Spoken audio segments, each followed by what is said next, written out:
Story 41. Jesus reappears to his followers.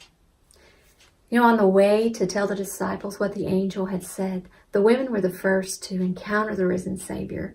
Can you imagine? The women left to tell the disciples what they had seen and heard, and they met Jesus, and they greeted him, and they came upon him and took hold of his feet, and they worshipped him, and Jesus told them, "Do not be afraid. Go and tell the others, and tell them to go to Galilee." And later that day, the disciples were gathering in a room, and Jesus appeared to them there.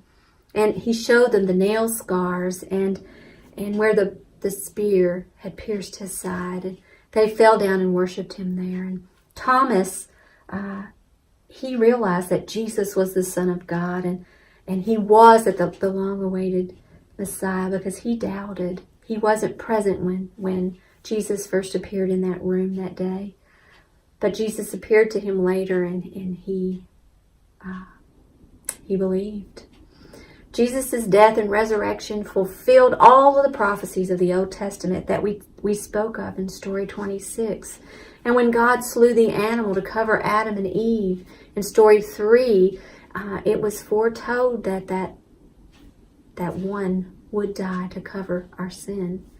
And Jesus is the substitute, the sacrifice, just as the ram was the substitute for Isaac in Story 7.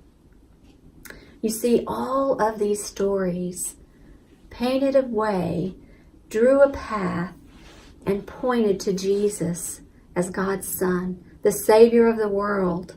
Jesus died so that we would not spiritually die. Just as the Passover lamb died so that the destroyer would pass over the Israelites. He provided a way for us. He provides a way for us today, boys and girls. He is the only one true way to get to God.